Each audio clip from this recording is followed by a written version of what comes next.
Good evening, San Carlos. So my flight is booked. I am out of here on the 4th of December. So I'm only losing about 6 or 7 days on my house if nobody sublets it off me. So you gotta let me know by the 1st so I can keep the landlady advised and all that other fun stuff. Otherwise I'm packing everything up and away I go.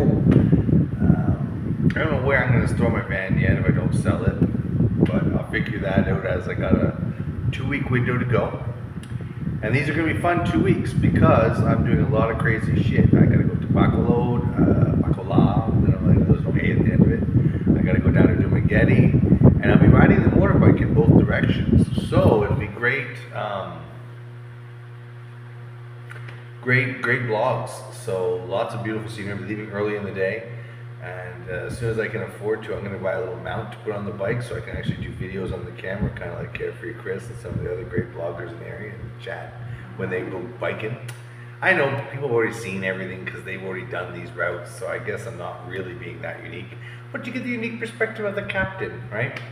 Plus the scenery that I show is a little different sometimes than what they might show, right? So very relieved, I guess is the term to use.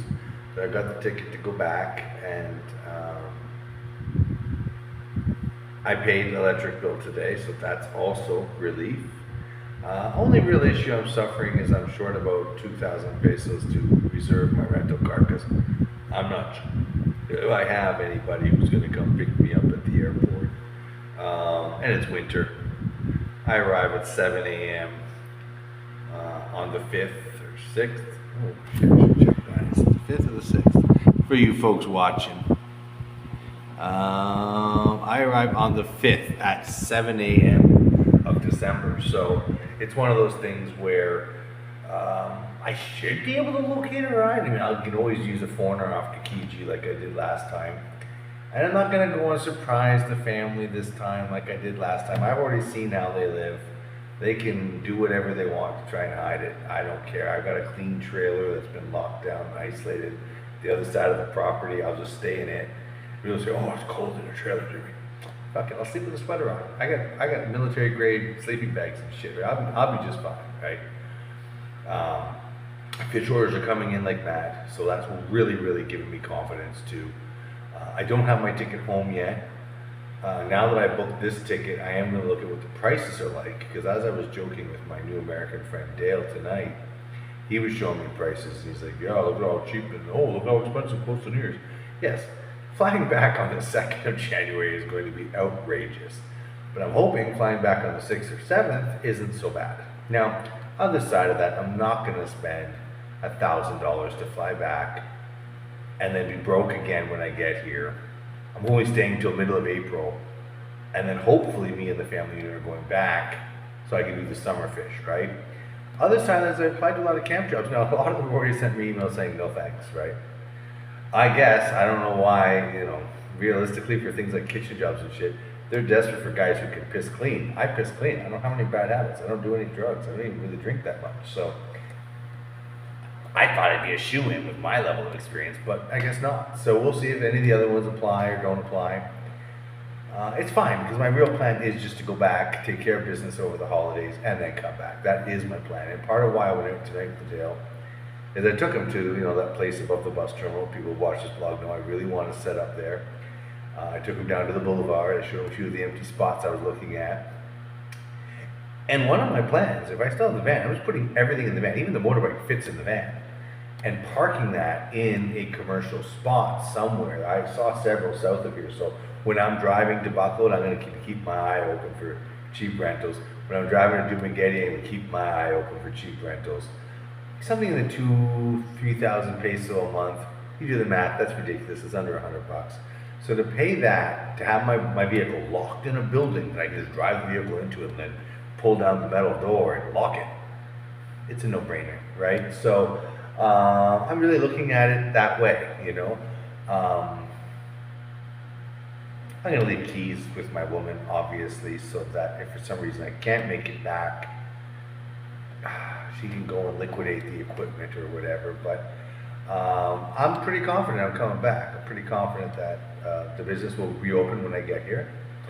And if it doesn't, or even if it does, I'm probably gonna go to GenSam because I would like to pay off the small debt. I have only one person down there I owe, and they're sitting on a bunch of equipment I thought was lost, but it's not. So I'll just pay that out and get that equipment back. And then I have other people down there who keep saying, "Oh, can you reopen in GenSam?" I want to. I really, really, really, really do. I want, if I can find a reliable partner down in GenSam to babysit that place half of the time. I believe my woman can babysit this place up in San Carlos. I can easily have the two and just keep bouncing back and forth by plane, right? Because by car it's not worth it, and by bike it's just way too freaking far. And it's 3,000 peso return ticket. It's not brutal. Do you know what I mean? That's under $100. So yeah, I gotta go to Cebu or whatever. But there might even be flights from Bacolod. I don't know. And I would much rather stay on this island. Find a friend in Bacolod if I can leave my bike with, and then just catch a trike to the local airport. That's how I'm looking at it, right? Other side of it is, now that I know for sure what date I'm going back, I plan on advertising my RV, advertising my boat as Christmas gifts. Like the RV, for all the homeless people in Canada, right? Like this is a winterized, people lived in it before over winter. I've stayed in it in the deep of winter. A single space heater does all the work you need, right? And it runs. So in the spring they can drive it around, go to different trailer parks, whatever they want. So I'm hoping I put that online. I'm gonna fix the choke as soon as I get home. I didn't get a chance to do that. Now it's gonna be a little cold, but whatever. I just don't care about that. I'm gonna be bored. I'm gonna have a month. Just like I plan on, teaching those kids how to use the snowblower. I'm gonna fix the wheel on the snowblower. It just needs air pumping. But you know what? That's a tube. I haven't changed it in 6 years. I keep meaning to, but I didn't care because I had the generator, the air compressor. Just like I left them an air compressor, but the pulley was fucked. So I'm gonna replace that pulley. So there's just a lot of little tiny chores I'll do for my first week back. I'll do fish as well. I'm gonna have 3 runs of fish. And each one should pull in a couple K. Now, the first one's lost on my flights. It's just the way it is. I'm planning to try and rent the car for 1 week. I'm finding it at $300 for the whole week. That's not that bad. I want to do it. So I just need to come up with another 2,000 pesos to load onto my gcash to do a gcash reserve fee. By the time I get home, I'll have more than enough in the accounts to go. Gift cards are going to help too, obviously. So it's just one of those things where I should be okay. I should be okay. So for all those folks who have helped, really appreciate it. Even just the folks who help morally with emotional support, like, oh, don't give up, crap. I'm never going to give up. I am a fighter, right? And today I watched a YouTube video that was made by a friend of mine who does small animations for other YouTube videos. And it was really interesting because it was about 7 signs of a low-value man and becoming one, and how it happens. And I'm very happy to say that I didn't apply to any of those. They all weren't relative to me. I don't give up on stuff. I don't prefer comfort over challenge. I don't make excuses for why things don't go great. I just keep soldiering forth. And I don't really gossip or care what other people think of me or I don't try to pass too much judgment on them. I mean, the way I see it is if people suck, people suck. It's not my freaking problem. So it's one of those things where it was an interesting video for sure. And if I have the link available, I'll throw it in the description here. Problem is I do everything on my phone, and when I watch stuff, it's normally on my computer. So copying links, like for those people who did click on that link at the bottom of the last video to a Sesame Street video for Oscar the Grouch, I couldn't help myself. I saw it and I'm like, fuck, that just needs to go up there. People are gonna giggle at that. Especially because that last video was a reply to a hater who was totally a Grouch, right? But I have to be honest, hanging with the guy I was hanging with tonight was interesting. I got to see things from a different perspective. We went touring around on the bikes for about 2 hours. I wasted half a tank of gas. I don't care because I got a whole bunch of gas in bottles from draining the tank on that when I changed the fuel pump. That being the van, sorry, I'm nodding at it because it's in my field of vision. But no, it's a big, big, big relief. So Now, if you are in Canada watching this and you want to, do a little blog interview with me, or you want to ask me questions and have me come to your show, more than willing to do that. I will be packing my real mic, and of course, I have a full sound studio at home, so I built in the trailer for the show, so I can use it there as well when I'm doing videos. And I'm not sure how the camera is on the laptop. I guess I'll find out. But I've never made videos that way. I always do it off my phone. But that's the other problem I'm going to encounter is they've upgraded the technology while I'm gone. Now I got 5G SIMs for all my phones, but I don't think my phones are 5G. So I may get suckered into paying Rogers and going on a contract to have them give me a 5G phone, which sucks because I'm never going to use it except for when I'm home. But that's how it is, right? So, because here in St. Carlos, there's no 5G service. It was something I learned from my woman, where she was all like, "Oh, well, you got like 170 gigs of 5G service to use." But I can't use it because I'm not in a 5G area. But I'm paying for it anyways, right? Because when you buy a load here, you get, it's the way they do a scam. They tell you, oh, you get 26 gigs. Oh, but only 8's usable, and then the other, 8 is for internet on 5G, and then, 4 is for some other obscure bullshit that you don't really need, right? So really you're getting 8 or 9 gigs, and that's it. But it's still very cheap. It's still very cheap. Although I have resolved, when I come back, before I leave, I'm going to try and get that modem back to PLDT, which is a local internet provider, clean up my account with them, so when I come back, I can at least establish proper internet with a real signal. I mean, I'm going to have a generator. When I come back, I'm coming back with a whole bunch of goodies. I paid the extra, 6,000 pesos to be able to have a check-in bag, and all my check-in bag's going to be is my other small bags inside it. So I can go back to Canada with those bags, so I can refill them. So when I come back here, I've got even more technology and tools that I don't find here. Like I said, I will be buying extraction kits and car readers because they don't have them here, and when you bring them here, you can sell them for very good profit margins. So I'll be doing that for sure. And a few baby things. If I can find all the parts of the Jolly Jumper and I can somehow fit it in my thing, I definitely will be bringing one of those over. I think she'll love it. She's almost already walking with the walker at 5 months, man. Like, we don't allow walkers in Canada because of stairs and bad parents. And I understand, I do. I always had them for my kids. It's bought them illegally, but when they were really old, and so you could find them at yard sales and shit where people didn't know they were illegal. And I did, so I scooped them up. Just like I don't really have a car seat. And because I'm flying back, I don't know what the rules are about flying back with a car seat, but I would really like to, so at least a little kid can have, even if it's just a booster model, just something I can strap her into that's a little more safe than just bouncing on the back of a car. Like, I bought actual seat belts that I installed on that rear bench seat in the van, because 80% of the vehicles here in the back don't have any seat belts. Like, they're just, oh, good luck, kid, kind of things, right?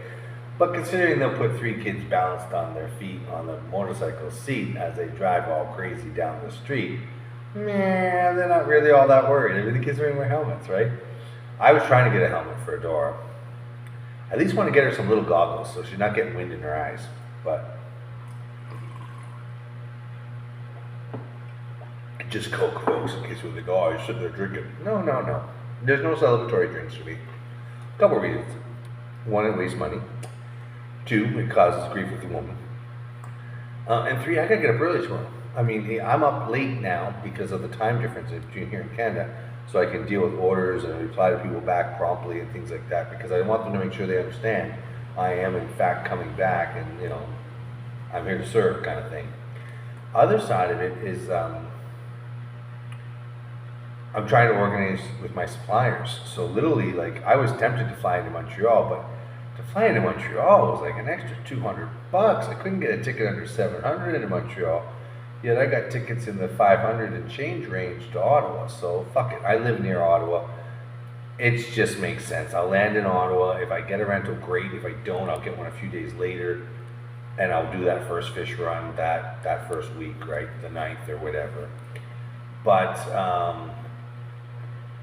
no. So I decided to touch base with everybody. I did do an update today, and I really, really wanted to do one. Like one of the things in General Santos, there are so many hotels that have like the 6 hours for 200 pesos or whatever, and some of them are really nice. And I always, always, always make the recommendation to Westerners when they're just picking up stray girls off the internet or whatever. You're not real strays because that's just super dirty, but just if you're a random girl you don't know, but you still want to hang out, don't take her home. It's just crazy, right? You don't want to give up where your base is because some of these girls and their families can get cuckoo. They start stalking you. It's crazy, crazy bad. So I always told these guys, hey, you need to use this third-party spot. You know what I mean? And the great thing about it is you only got 6 hours. So when you're done, you're done. Date's over. Strike fair. Here, go by. You know what I mean? I hadn't seen one in San Carlos.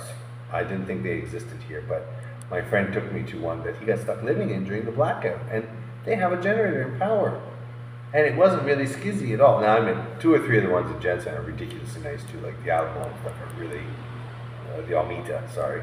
It's a beautiful hotel, very nice. I mean, the rooms are small for sure. You're only sleeping and showering there, right? You can get an overnight stay for like 800 pesos or whatever.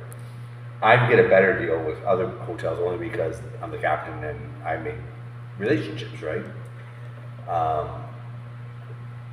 Like the Red Doors right across from my bar. It just makes sense, right? Like I'm right across the street. Like I will send Westerners to you. You give me a deal and I come to stay.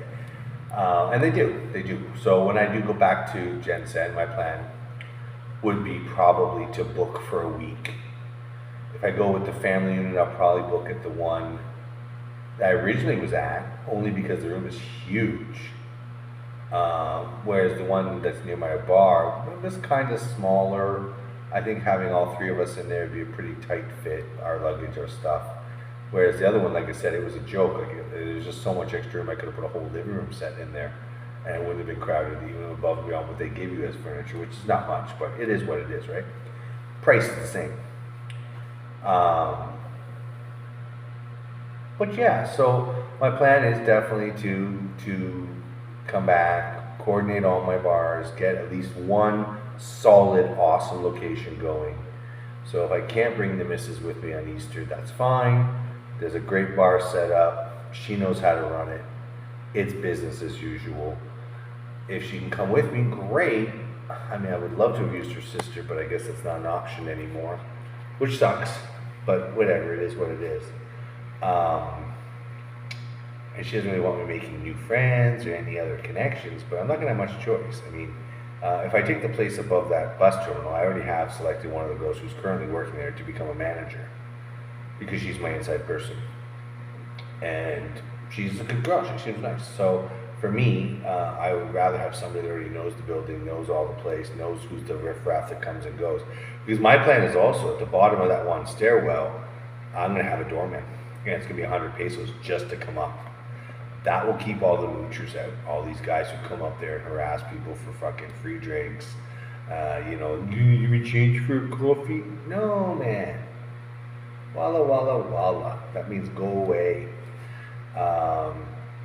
Because it's worth paying that guy 300 or 400 pesos. So the expats who do drink there know they're not going to be harassed. Also, it helps clean up the image among the local population that it's a real dive bar, it's a brothel, it's a this, it's a that. So I really want to get rid of that as quickly as I can. So yeah, I'm going to, move forward with that plan. I mean, if I come back with 5,000 to 7,000, which, I mean, that means I had a really good New Year's, but lobsters can do that. Like, just on lobster sales alone, if I get the right people, like I used to have people who would buy 3 or 4 cases of lobsters for New Year's. Now, people aren't entertaining as much since COVID. That's 100% of a fact. I mean, it is what it is. But I'm going to hit the market with some serious campaigning. Now that I have a ticket and I know for sure, there's just no effing around, I'm going home. I plan to do some advertisement on other sites and even some paid advertisement once I have the money. Maybe I'll get a little bit of radio time on one of the local radio stations in my territory just to get it where I get maximum orders possible. Because those people will turn around and become summer clients again. You see, I'm rebuilding the business pretty much from, not from dirt, like, because there was already a lot of clients. I've been in business 20 years. But my boy let it all go fallow for 2. Do you know what I mean? So, which is just crazy to me. Like last year, just on the orders I saw, there was at least 10K in profit there. Now, this year, let's say I get 10K. Obviously, I'm not keeping that 10K. I owe the credit card, a bunch that I maxed out living here this time. There's the flights back and forth. That's another, let's say, K and a half. So my goal is just to at least see a 7K profit. This means that I can come back here with, say, 4K, plus the credit card's paid off. That means I have enough to easily do me the 3 months I'm back until I go. And when I buy my flight here, I plan to buy my flight back at the same time. So I already know what day in April I'm leaving. I can have ads running with suppliers, with radio stations in my home territory a week or 2 before I even get back, because I know I'm coming back. I got a ticket in hand, right? That's what made this difficult this time. And I normally don't like to have a ticket in hand in case I don't go home. But I now know I am going to go home every summer, at least for the next few years. When the show's done, great. If I've got 5 bars over here and I'm actually able to pull my end, okay, great. I won't, But I spent 20 years building up the home-based customers, and I hate to see some of them go without. And a lot of them, when I touched base with them in the summer, they told me point blank, I haven't had any decent fish in 3 years, or 2 years, because you're gone. So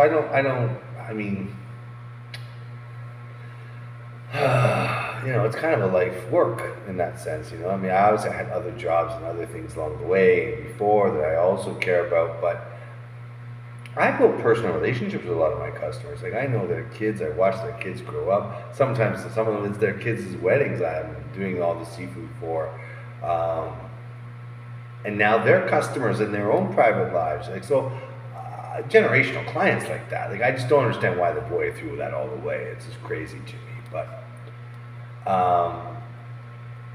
that's fine. I'll pick up the pieces. And, the home life, I don't know how they're going to be when I get back this time. They were a little hater from me from asking them to help with certain things, and they might not. I asked them if they'll pick me up at the airport. I'm going to send a text. I had to pay Rogers anyways today to talk to the goddamn bank because I got locked out of my bank account again. Same account like 3 times now. They said, no, we unlocked it. And then when I go to use it, because I don't use it often, I'm locked out still, right? So like, we'll give you some sort of credit when you come home. Just go to the bank and talk to someone. I'm like, yeah, we'll see. Bloody banks in North America. They're so greedy and shitey. But anyway, so it is what it is. I'm looking forward to going back. I'm not looking forward to winter, that's for sure. And by the 1st of December, I'll pack up everything and organize everything. And after the trips to Dumaghetti and Bacolod, I'll have an idea of where I'm storing my crap for sure. If I can keep it out of a place that's not under my control, I like the idea of just paying some landlord, here's your $2,000 for your empty space that's got nothing going on. Let me rent it now, I'm coming back. I just want to have it secured, know it's sitting there, so I can bring back equipment, I can bring back stuff. This lets me, especially if it's been empty, like today we drove by a building here in San Carlos that I saw when I very first came here to meet her mom. And they were renting it for 38,000 pesos a month. And it's a nice big building, it's 2 stories. It's still empty, now it's got broken windows. It's just sitting there not making a dime, right? And I just don't understand that. Why did that awesome building go fallow like that, right?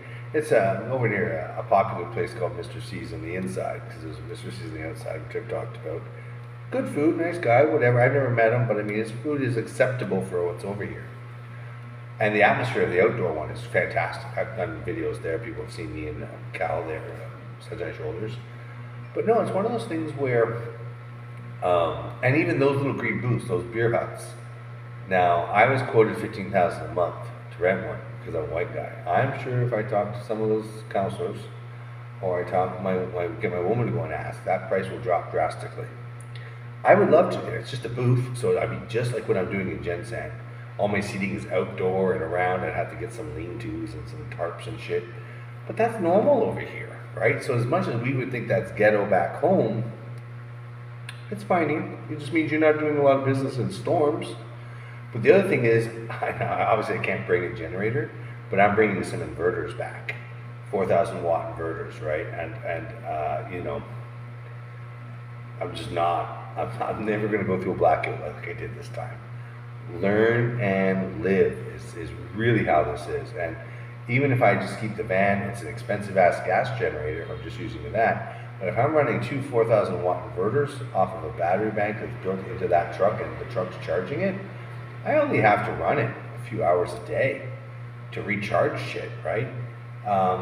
And I can make money. I can say to all my neighbors, hey, you want electricity? You want to plug into my 4,000 watt? 4,000 watt inverter will keep a couple fridges going. You know what I mean? It's not a small fry.